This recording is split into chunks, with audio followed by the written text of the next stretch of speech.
morning, everyone. Good morning, Excellencies, distinguished guests, ladies and gentlemen. On behalf of the EU-ASEAN Business Council, a very warm welcome to today's session, Powering ASEAN Together, Europe's Role in ASEAN's Energy Transition. My name is Ulrike Sengstschmid, and I am an Advocacy Manager at the EU-ASEAN Business Council. And it is my pleasure today to guide you through the session this morning as your MC and also later on as a presenter. ASEAN's energy transition stands at a pivotal moment. As demand continues to rise, the region is working to expand renewable capacity, enhance energy security, and build the frameworks needed to reach net zero emissions in a way that supports inclusive and sustainable growth in the region. Today's discussion looks at how ASEAN and Europe can partner together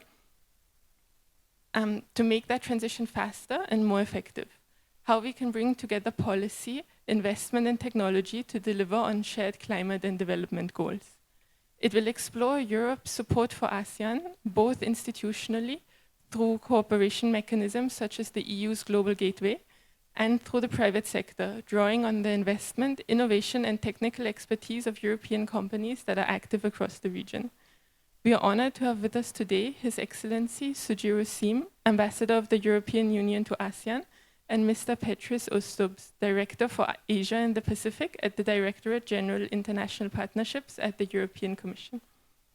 Before we begin, I would also like to express our sincere appreciation to the European Union, Siemens Energy, and Standard Chartered for making this event possible. To officially open today's session, it is my privilege to invite His Excellency Sujiro, Ambassador of the European Union to ASEAN, to deliver his opening remarks. Thank you very much. Distinguished delegates, all protocols observed. As the Ambassador of the European Union to ASEAN, what I want to do is remind you of the big picture. We are at an ASEAN Energy Business Forum. So the big picture is the picture of the relationship between ASEAN and the European Union on business matters.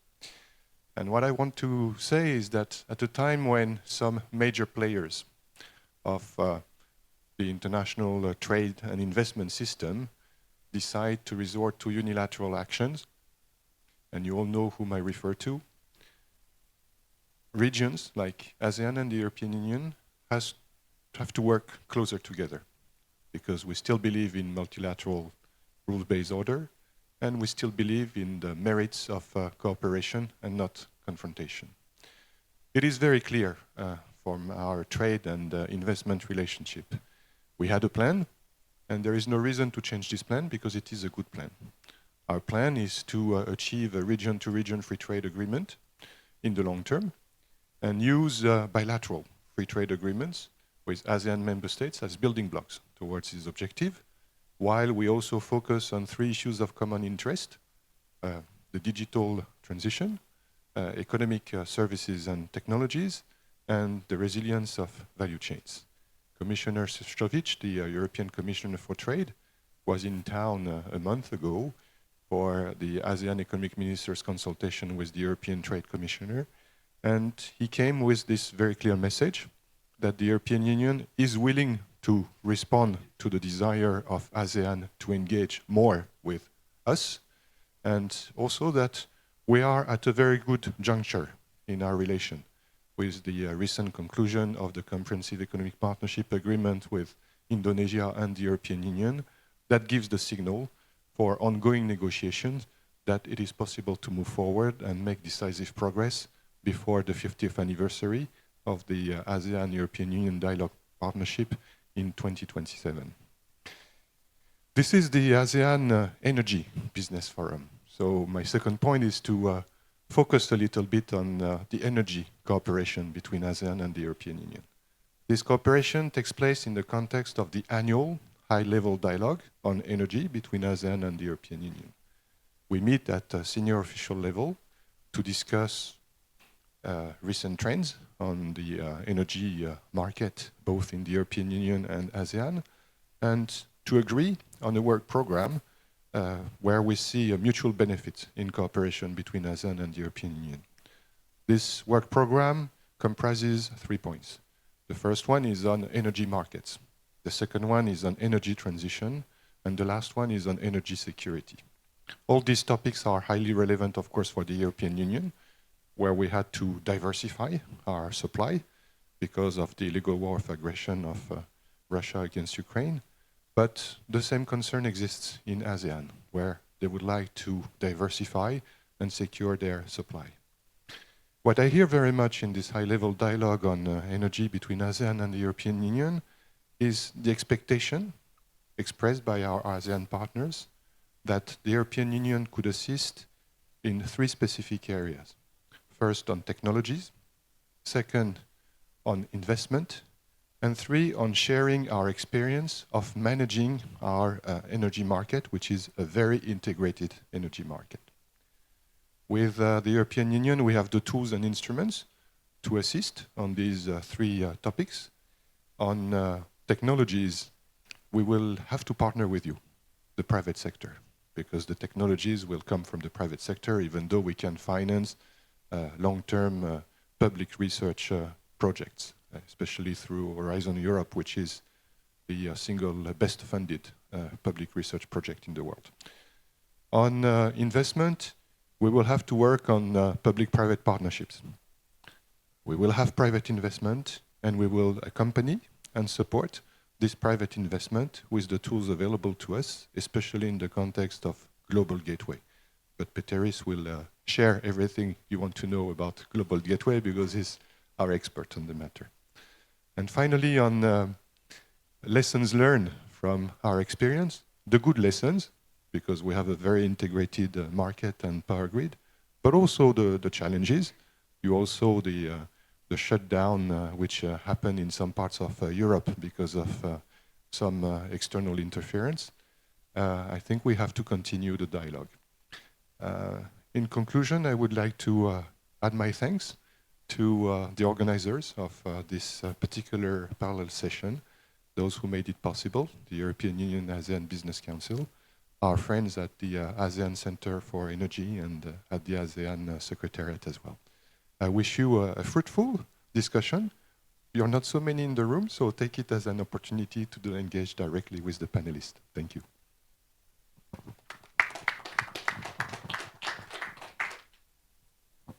Thank you very much, Your Excellency, for those thoughtful and forward-looking remarks, and for your continued leadership in strengthening ASEAN-EU cooperation on sustainable energy and connectivity.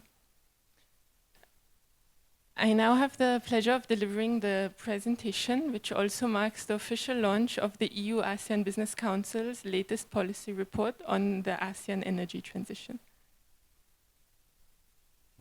This report, titled Powering ASEAN's Net Zero Future, Accelerating the Energy Transition Through the ASEAN Power Grid, was developed together with our member companies. And it examines what is needed to turn the ASEAN Power Grid from vision to reality, driving regional integration and accelerating ASEAN's shift towards clean, secure, and affordable energy. Allow me to briefly outline my presentation today. I'll begin with an overview of ASEAN's current energy landscape, as well as the ASEAN Power Grid and the main challenges to its implementation. I will then highlight 3 key recommendations from our report on how to accelerate development through stronger regulation, better infrastructure, and improved financing mechanisms. And finally, I'll conclude by reflecting on the role of the private sector in turning these ideas into action and supporting ASEAN's clean energy pathway. Before we move into the findings, I'm very pleased to officially present to you our report, Powering ASEAN's Net Zero Future, and you can download a digital copy of this report directly by scanning the QR code on the screen, or later as well through the EU-ASEAN Business Council website.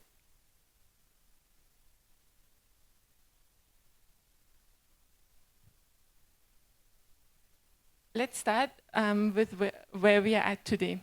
Across ASEAN, energy demand is rising faster than almost anywhere else in the world, driven by rapid industrialization, urbanization, and a growing middle class. Electricity demand alone is expected to grow by about 4% each year until 2035, accelerating as economies digitalize and expand manufacturing. Today, fossil fuels still account for roughly 80% of ASEAN's energy supply, with coal providing nearly half of all power generation. This dependence on fossil fuels comes at a cost. By 2050, ASEAN's annual oil import bill could rise by around 50% to over $200 billion US, deepening exposure to price volatility and supply chain risks. Encouragingly, ASEAN member states have made major strides in adding renewable capacity. Renewables already account for roughly 32% of installed generation capacity, close to the ASEAN target of 35% by 2025. However, this increase in renewable capacity has not yet translated into a corresponding increase in renewable power generation. As you can see in the graph on the slide, renewable share in generation is only around half of the total installed capacity. This is due to grid bottlenecks, curtailment, and lack of storage and flexibility. Investment patterns in the region tell a similar story.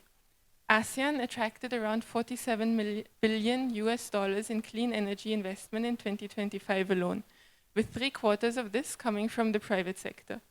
Yet that's only 2% of global clean energy investment, despite ASEAN representing almost 9% of the world's population. High financing costs, policy uncertainty, and limited project pipelines continue to hold back progress. To truly close this gap, ASEAN needs a regional approach that connects markets, enables efficient power flows, and balances renewable resources across borders. The ASEAN Power Grid, or APG, is one of the region's most strategic pathways to enable cleaner, more secure, and affordable power across the region. First endorsed in 1997 under ASEAN's Vision 2020, the APG was designed to link national grids and enable cross-border electricity trade.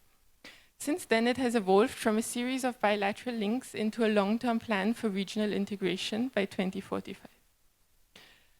Looking ahead, the AIMS 3 master plan identifies 18 priority interconnections to be completed by 2040, forming the backbone of the regional grid. So the rationale for the ASEAN Power Grid is clear. It will unlock ASEAN's diverse renewable resources, allowing the region to balance supply and demand more efficiently across countries.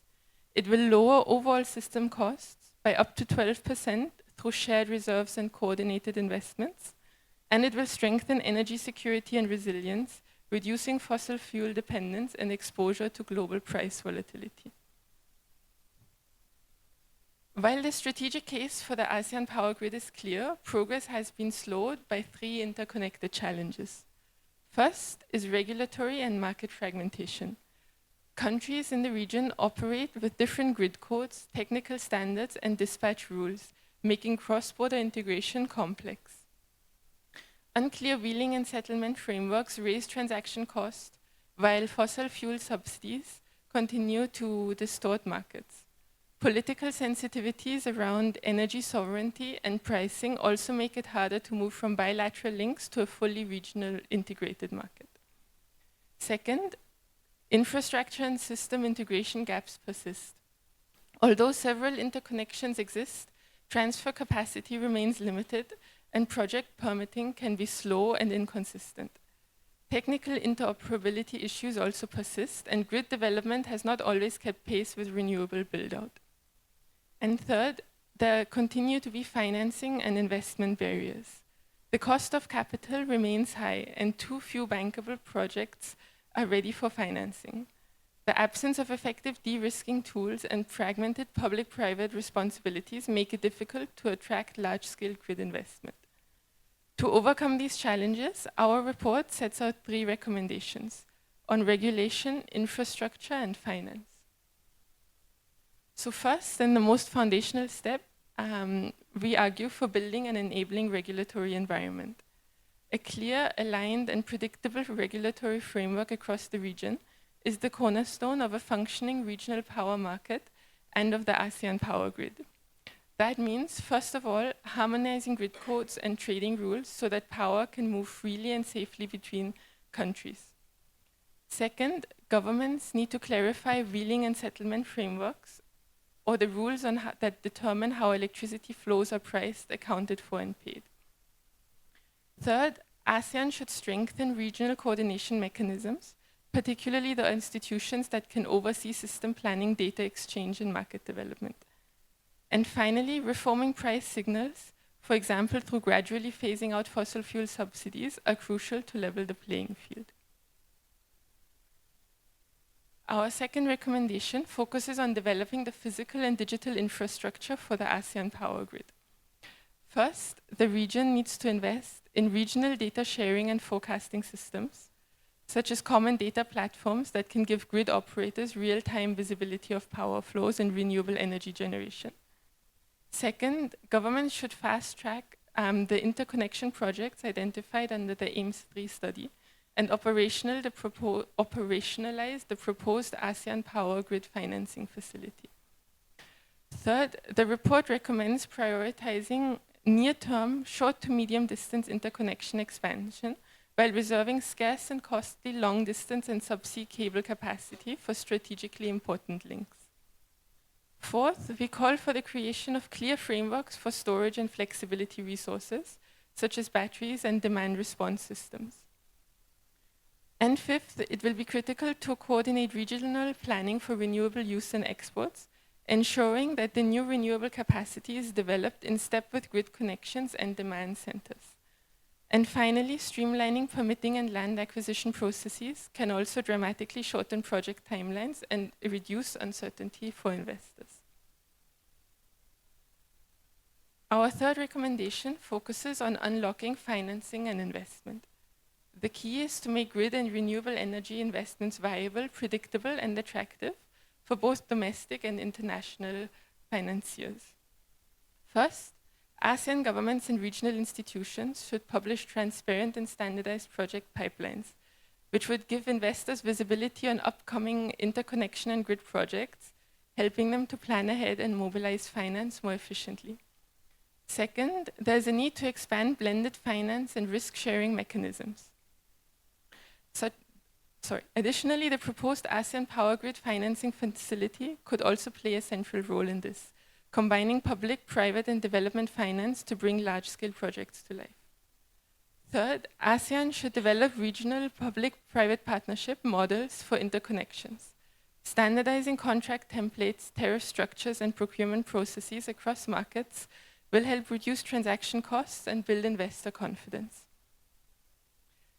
These recommendations have largely been targeted toward governments and what regional institutions can do. But real progress will also depend on how effectively the public and private sectors collaborate and work together in implementing these. This brings me to the final part of this presentation, the role of the private sector. The private sector has a crucial role to play in accelerating ASEAN's energy transition. First, companies can anchor demand through clean power procurement. Corporate renewable energy commitments through mechanisms such as power purchase agreements help build predictable demand that drives investment in generation and transmission. Second, businesses can mobilize green and blended finance, working hand in hand with government, development banks, and investors to channel capital toward high-impact projects. Third, the private sector can co-invest directly in grid infrastructure and storage, particularly where industrial users or energy development can share costs and risks. Fourth, the companies active around the world bring deep technological and expertise and innovation know-how, from smart grids and digitalization to advanced storage and hydrogen-ready systems. And finally, the private sector can share valuable market integration and regulatory experience, building on lessons from Europe's own internal energy market and adapting them to ASEAN's regional context. So in conclusion, ASEAN's energy transition will succeed only through deeper regional cooperation and strong public-private partnerships. The ASEAN power grid offers a pathway to achieve both, connecting markets, sharing resources, and building a cleaner, more resilient energy future for the region. And hopefully our recommendations can be useful in making this a reality. Thank you.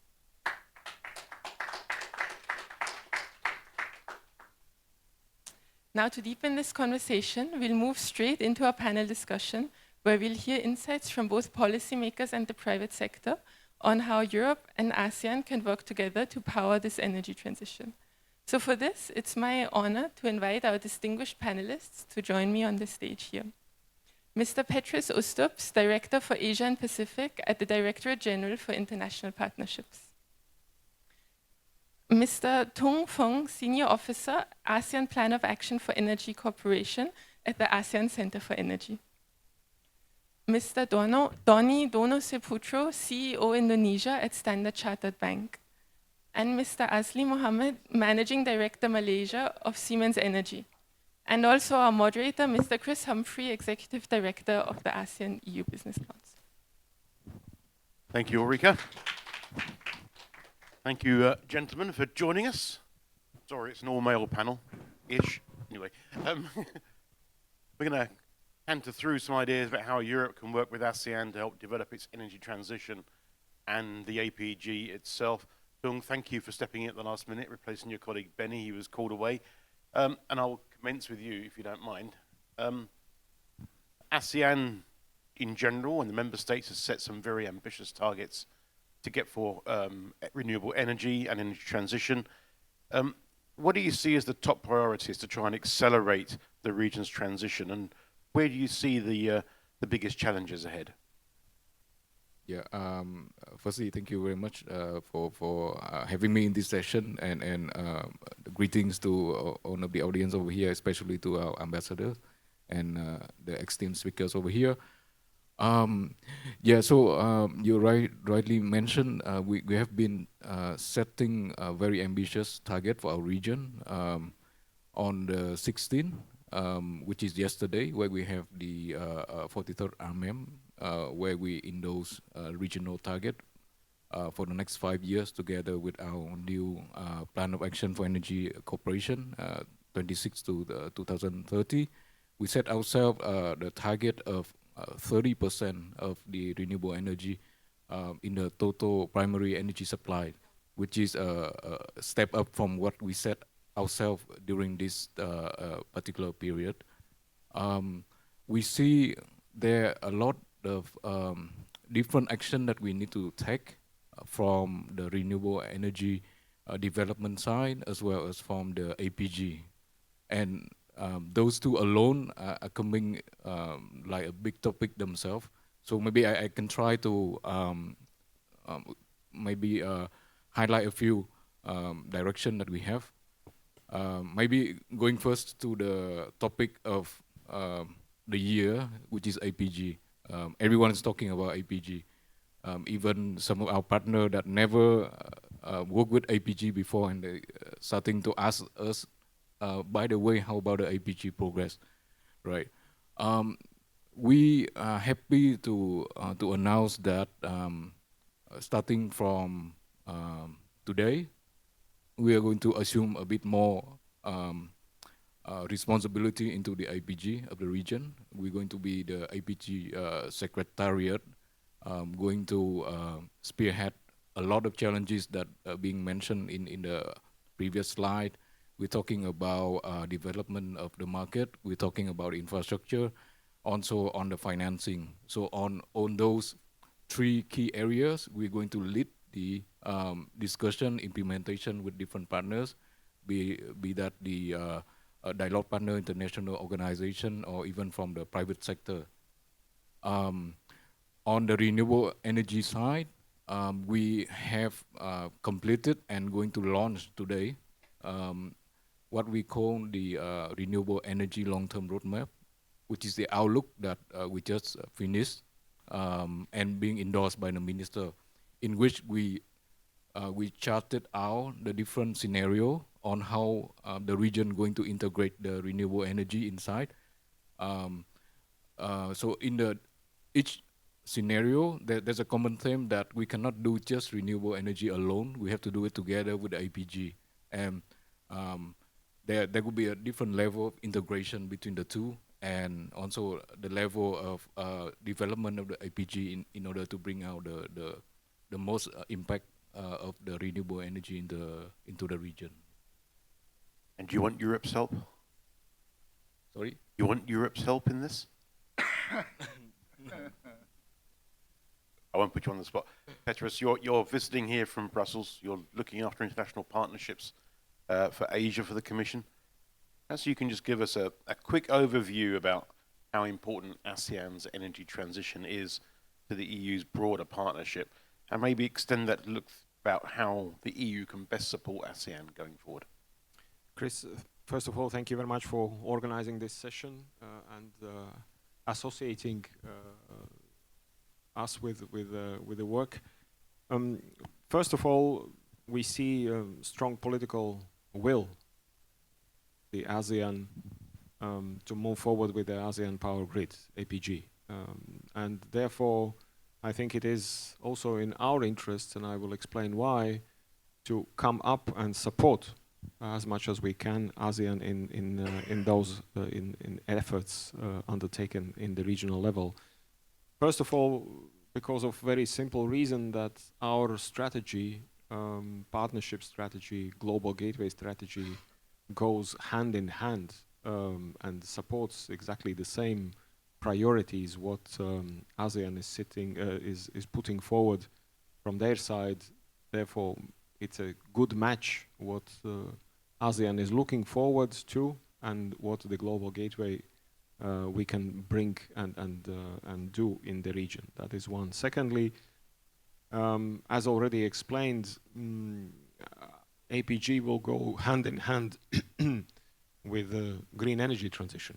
And that is also, let's say, very much the DNA of the EU and a strong element of the global gateway as well.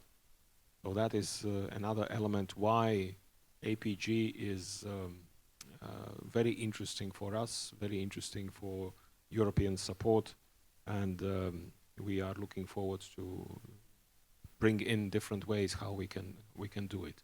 What we can do physically, and I would like to mention at least 4 points. First of all, knowledge.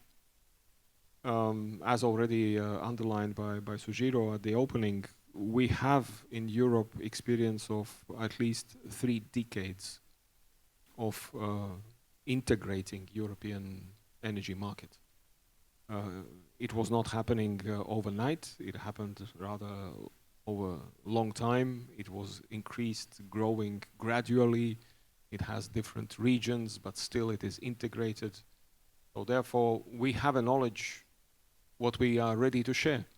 And I think if our ASEAN partners are looking for that knowledge, we are ready to serve and ready to be good partners in sharing the knowledge. That is one. Secondly, as we built this integration in the EU, of course we have also the technology.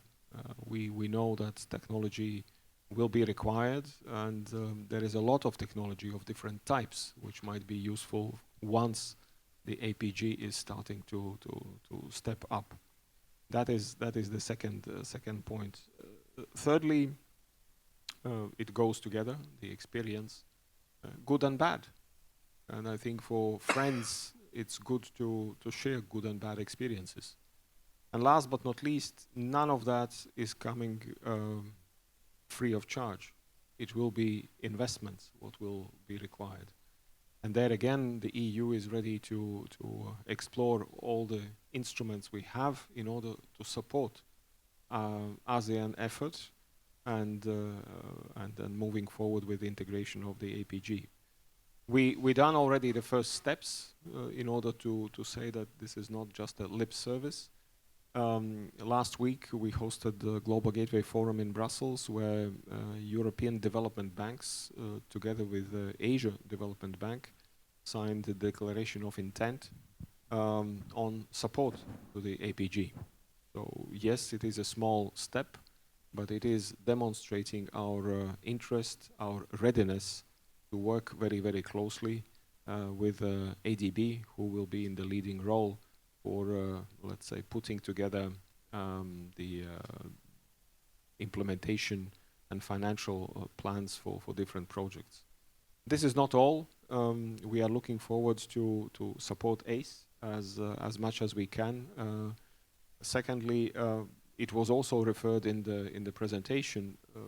There will be a need for, let's say, support to make the projects bankable. And there again, we would be ready to support that process, making sure that projects are bankable. And then, of course, we are ready to step in also with financial tools, de-risking as much as we can, and move forward with the implementation. It will take time. It's not going to happen overnight, but with existing political will, with the targets set in the region, I think we see the prospects of moving forward. And last point is that I think by political will and our interest from the European Commission, I think we also need to pass the message to European business that ASEAN Power Grid is moving forward, and more European companies also should see the opportunities and come to the region and support the efforts. Thank you. Thank you. So knowledge, technology, experience, money, and European businesses. Come to the money in a bit. We'll go to the European business part as I'm coming to you. You're working for a large German energy firm, significant presence in the region. Perhaps you can just give us your view about what lessons Europe can provide to ASEAN in terms of renewables and grids, and the technology and the regulatory point of view, and what sort of things Siemens is looking for to play a greater role. Thanks, Chris, for the question, and thanks, UABC, for coordinating this. Siemens Energy is happy to partner, and this to be held on the sites of ABF. And obviously, if you look at ASEAN in general and our role, continuous role, have been playing in this part of the world, and it's one of the key region. It's not just for the sake of the growth, 4.7 to 5% projected growth of the region in comparison to 2.93-ish globally, and this is obviously an interesting playground for us. And what's interesting is aside from looking at these opportunities across this 700 million people, 10 countries, as the complexity of doing business here, which correlates to the opportunities, is huge. And we are looking at the region entirely from a personalization of approach, because it's never a transactional way of doing things. If I can just set the stage on our approach, on how we bring the best of the technologies, best of the lessons learned from EU and other parts of the world to benefit ASEAN. And if I can go specifically within the sphere of energy requirements and energy transitions, all the countries within ASEAN varies in terms of the maturity, in terms of the interpretation of energy transition. Hence, it's never a cookie-cutter approach in trying to provide a solution. Transitional fuels are being defined differently in each countries, different generational mix, and then obviously this past few days and past few months, and even today, we're talking a lot about the role of APG in enabling some of this. Despite having a lot of lessons learned from a technological perspective in EU and other parts of the world, so it's never about having a copycat in terms of what had happened in EU and bringing it down here. Our approach has always been personalized, looking at the needs and partnering hand in hand with this country. I'll just give a quick example, without going to every country in ASEAN. Malaysia alone is a tri-regulatory regime between Peninsula, Sabah, and Sarawak, which varies in terms of its readiness, its grid operations, its generation, its fuel mix, and various different determinants that from a regulatory perspective. That alone provides the complexity and opportunities for us. And we look at examples from various parts of the world, in particular use similar markets that we can leverage in terms of the technologies that can be deployed. Probably I pause there and happy to give some specific examples later. Thank you. Back, Donny, we'll come to you. You're a man with the money. Yes, I work for the man with the money. You've also been involved in things like JETP projects here in Southeast Asia as well. Perhaps you can just give us your perspective about the opportunities you see as a private financial institution in helping ASEAN with its energy transition? Thanks, Chris. And first of all, thank you for EU-ABC for organizing this. When you talk about opportunity around sustainability, energy transition in Southeast Asia, let me give you actually this. It's very difficult to find the words actually, but it's really abundant. And it's not just for financiers, but also for project developers, for other associated sort of supply chain industries. Just look at the world of the landscape of the world of trade and investment right now. ASEAN is a bright spot. 5% GDP growth minimum average, 700 million people, young population, and so on. Combine that with the impact of climate change, where ASEAN countries actually are among the heavily impacted by climate change. Because of that, the need actually to achieve net zero or decarbonize or pursue decarbonization journey is also the biggest. Not to mention when you talk about climate adaptation finance, which means it's about now, from giant seawall to smart farming and others. So let's just highlight, there's a lot of numbers, BCGs, McKinsey, others, including from ours as well, but it's in the trillions of dollars. So from our assessment, actually $1.5 trillion cumulative is needed by ASEAN to decarbonize by 2030. So that presents significant opportunities across power generation, on renewable power generations across ASEAN. You got APG, actually, that we were just been talking about, that would form part of that. Other than that, actually, we see carbon market. Carbon market is one of the biggest potential of Southeast Asia that can worth about $600 to $800 billion up to 2030. Indonesia just opened up the whole reform of the regulation, so it's open for business. Essentially now it's 15% actually of total world reserve, so that's really quite big. Now, not to mention other blue economy and blue carbon potential like seaweed. There's a lot of coastal area across Southeast Asia. So in a nutshell, it is heavy with opportunity. In the previous talk, we were also talking about that ASEAN is a coal-dominated power system, essentially. The transition from coal into renewable is one of the steepest, if you look at any regions in the world, to be quite honest. And again, therein lies the opportunity to transition. We were debating between whether it's the coal flex, that a coal-fired power plant actually would have the flexibility for co-firing with biomass or others and so on, efficiencies versus early retirement. But the point of the matter is, whichever it is, it presents opportunities for investments. Of course, renewable power generation, APG, the interconnectors actually will present the wider part, the Siemens of the world actually, and other European contractors actually to build further. And we got a couple of successes. You mentioned about JETB. Just lastly, from me, maybe actually I would slightly disagree actually with the presentation from the lady over there about the lack of de-risking mechanism on finance. I think the de-risking mechanism is there, but you are absolutely correct. What we need is PPP, blended finance, no doubt. The APG is really great because it put a more structured, systematic collaboration between the public and the private sector, so that in the de-risking, actually the mechanisms are there. But we just need to sit down together, work on every single project. I mean, we can have a template to see how to make APG projects bankable. But it's all there. But of course, I keep saying, actually, my colleagues from HSBC actually have heard this before. There are three things in feasibility: technical, institutional, and financial. Now, these two, the technical is all the technicalities actually of the contractors and project developer. The second part is institutional, meaning actually what you said about harmonization of standards, trading mechanism, interoperability of regulations, and so on and so forth.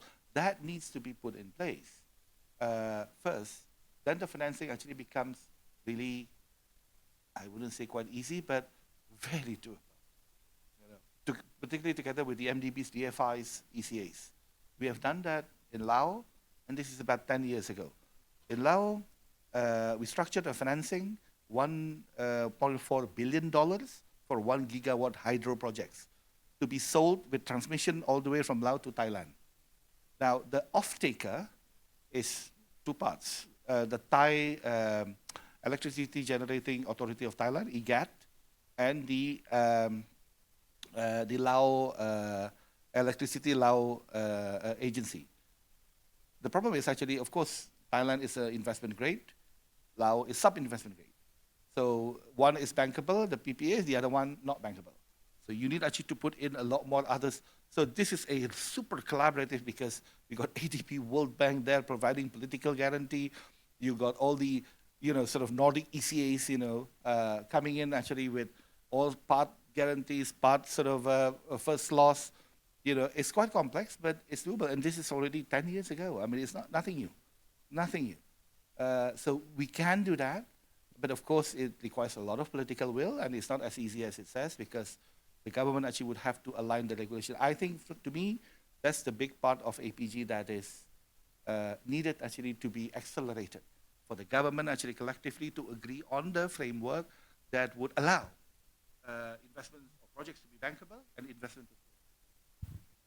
So not a lack of money, it's a lack of bankability.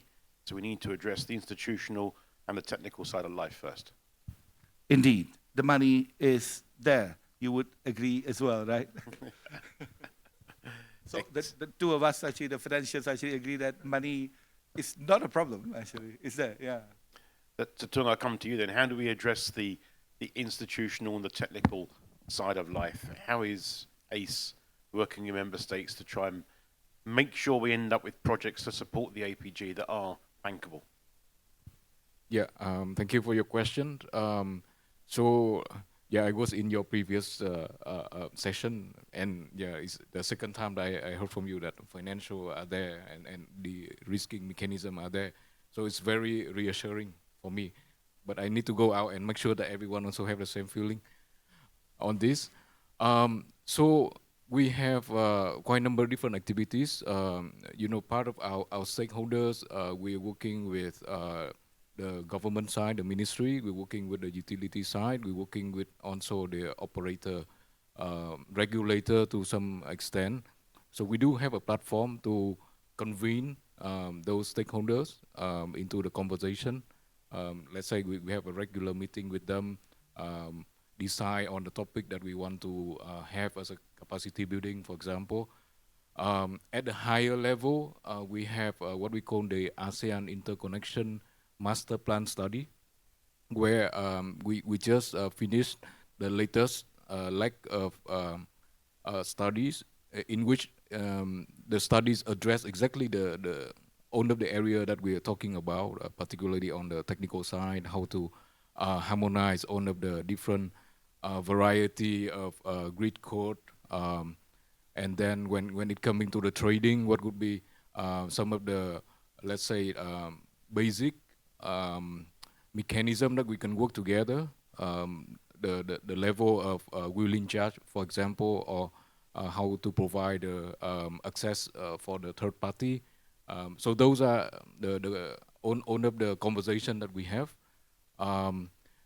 What we are doing, we always keep in touch with our stakeholders, make sure that all of the latest development from our side as well as from the other side, our stakeholder would be communicated.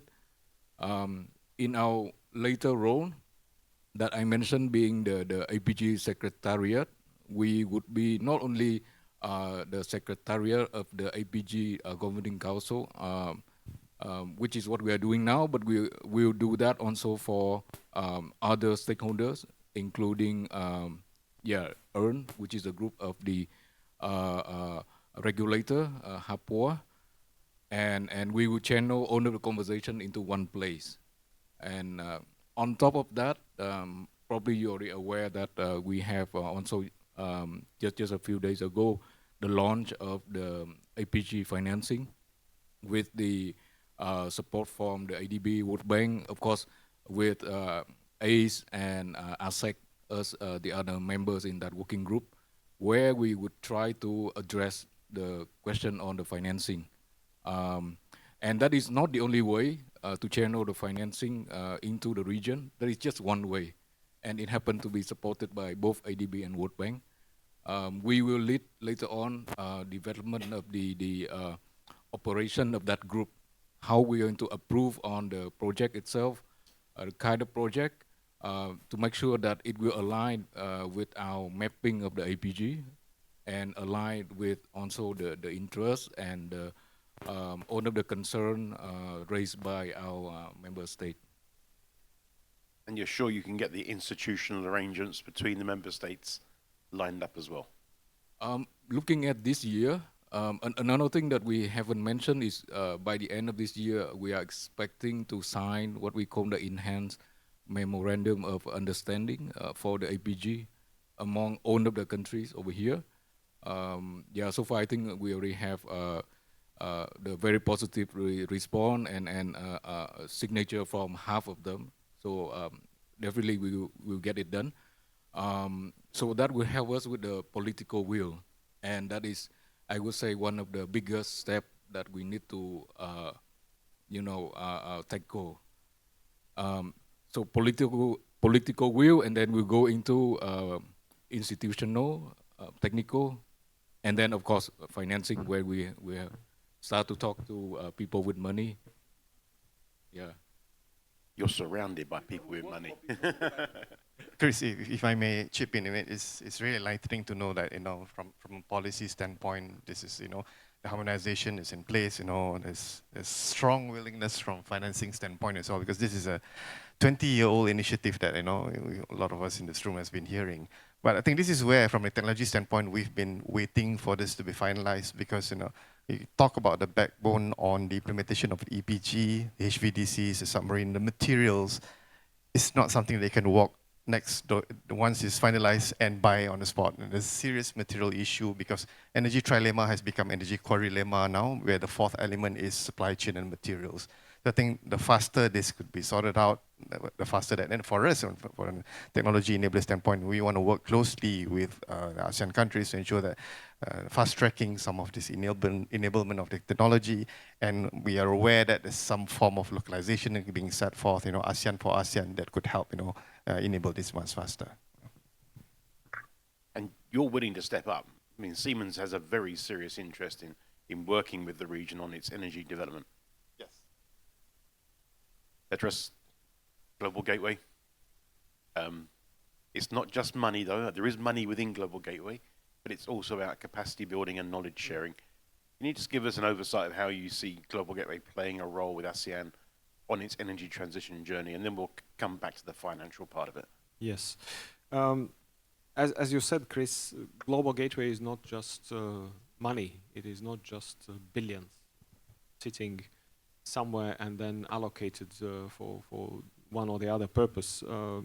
It is the concept which uses the number, and that is 360 degrees, meaning that it is having accompanying measures, what needs to be implemented, what needs to be transferred, what needs to be moved forward in order investments, in order concrete projects moving forward. And that is, let's say, one part of the DNA of the Global Gateway, that we have those tools, we have those instruments in our hands, 360 degrees, how to support any of our partners. In this case, ASEAN, more closely ASEAN Center of Energy, in order to implement and move forward with ASEAN Power Grid. So all of that is in our hands. And as already alluded, from one side, we have experience in Europe, but at the same time, there is also experience in the region already. So therefore, it's indeed doable. All of those elements are there. Of course, translating political will into very technical implementation is something very challenging, but not something what we can't overdo or overcome. Second point, the scale of the APG is huge. It would be very naive to think that it is something for the next year and we will already complete it. In my opinion, it will be step by step, project by project, gradually moving forward and implementing. But from our perspective, we are looking for the pipeline, and pipeline might look in different ways. Either this is the sketchy pipeline, indicating what is here and there and what needs to be done.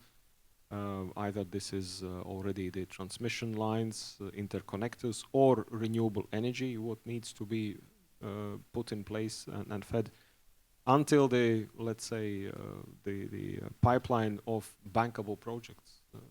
All elements we need to put in place. As already alluded, private money, I think, is there to help, because some of the projects in APG will be purely bankable from the day one, and they could go forward. But at the same time, there will be other type of the projects which will require development money coming in. It will require degree of concessionality to be associated with this. And I'm sure, Chris, you will ask how many hundreds or thousands or billions the EU is ready to put into it. I don't want to play with a number, because it might be quite misleading. The fact is that we would like to see the pipeline, and we would like to move forwards project by project. But what's my main message is, we are ready to do that. But what we need is the pipeline. We need to see how the things are moving forward, and how we work with individual governments in the region, and how we work with the institutions, as well as the private banking and the private sector. It is a very complex setting, but I reassure you that not only private money is there, but also development and institutional money is there to support the way forward. If I may just jump in a little bit on your comments. We do actually have what we call a project profile of the possible APG interconnection in the region, where it address the information that you mentioned, like the site, the condition of the site, condition of the interconnection, for example, in case there already something existing there. And then on top of that, we have the master plan study, where it will also project a very, very high level. Maybe you can recall in a lot of conversation, we're talking about the potential 18 interconnection, and around half of that being implemented. But I believe with our commencing of the regular updating of that master study, we will expand the list, not only the 18, but it could go up into the bigger number, together also with the project profiling. At this particular stage, since we have in hand the list of 18, I think a lot of conversation happening around those 18, 9 essentially, the one that haven't really got any progress. And what we do at the moment is also talking with different partners, try to get a very, very first step done, which is the feasibility studies. And we want to align also our finding, our study with the investment grade, so that it can be continued after that. And so far, the support are very positive. I would say that there are quite a lot of interest from our partner on supporting us in ACE to do that exercise. We have been talking also with a number of different ASEAN countries, and they also very open to this. They are very, very happy to hear, especially that ACE will be the one that facilitate those conversations. Yeah, so maybe some information that I could share to you. Don't know, I am going to come to you. Yeah, okay. Okay. I think you want to add on that. I'm also going to ask you about the importance of things like credit guarantee funding from projects like Global Gateway, and how that will help with financing going forward. Yes, of course. Actually, the global EU Global Gateway has been benefiting ASEAN in a number of respects. In Laos and Thailand, that capacity building in terms of the way actually that they manage the whole sort of energy efficiencies, jet piece, actually Vietnam, Indonesia. In fact, we applauded Germany for taking over from the US when the US stepped down actually from JETP Indonesia. And now actually it has come to fruition, because we've done the disbursement finally after 3 years, 2.5 years, right? Vietnam hopefully will follow suit actually. So thanks for that. I mean, and it is very important actually, the guarantees actually that are being given in projects across Southeast Asia. On APG, I wanted to just add one other thing actually to my colleague from ACE. It is imperative. Notwithstanding that we talk, the money is there, the de-risking mechanism is there. Of course, actually there are works needed actually to align, harmonize, standardize, between governments in terms of regulation, trading mechanism, and so on and so forth. But a strong suggestion from our side, both the private and the public sector financing, I would imagine, together, is that for APG, while the momentum is there, and we were talking about it at the launch of APG financing initiative 2 days ago, please do put forward projects which are low-hanging fruits to keep the momentum going, because it cannot be on years and years and years of discussion and talk. There has to be actual projects, and there are a number of low-hanging fruit projects. Example we given, connectivity between Sumatra and Singapore. Right now, Energy Market Authority of Singapore has given 7 contracts as part of Singapore Green 2030.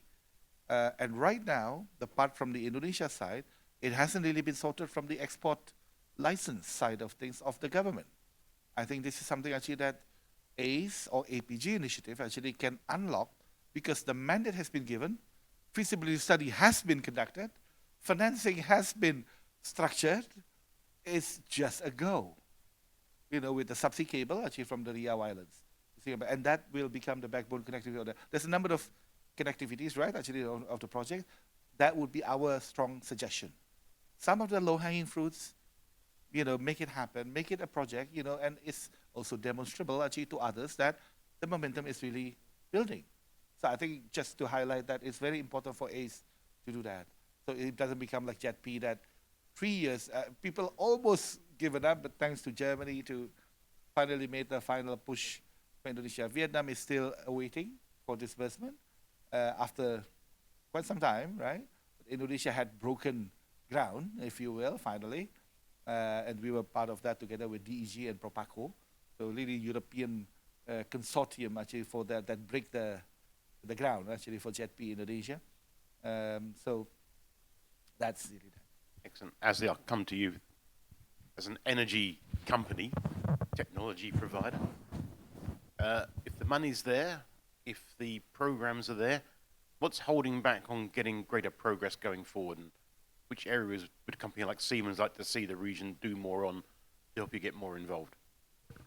Well, a lot has been discussed and talked about financing and structure. And in fact, from the report earlier, there's several suggestions really being put up there where we have been playing quite a significant role in conversation with regards to harmonization of the grid codes and all. And I believe, ACE has been driving this for quite some time. But I think technology and application aside, I think we've been trying to bring a number of lessons learned to some of the models that has worked in Europe, in particular from a hybrid merchant to a full merchant model that has really a successful model across Europe and proven to be addressing issues such as blackouts and things like that, and the different generational needs from each countries. So I think, yes, there are pockets of initiatives that's really been going. Third-party access has moved. So we're playing roles on various different topics, including the familiarization of the technology. Obviously, the longer we delay this, the faster technology will evolve. From a grid stabilization, from grid forming perspective, a lot of lesson learned, a lot of application in different weather and different environment perspective need. But I thought we also been putting a very strong emphasis on how this slightly different model should be approached, and these are several projects that we have been really hands-on in working on, both technology as well as our deeper roles in those projects. Thank you. I'm told we've run out of time and I'm being chased out the room.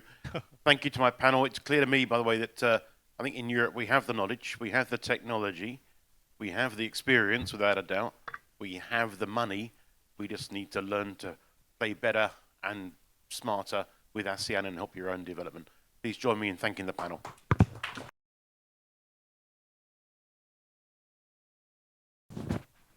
Thank you very much, Chris, and thank you very much to our distinguished speakers and guests for making today's session such a rich and engaging conversation.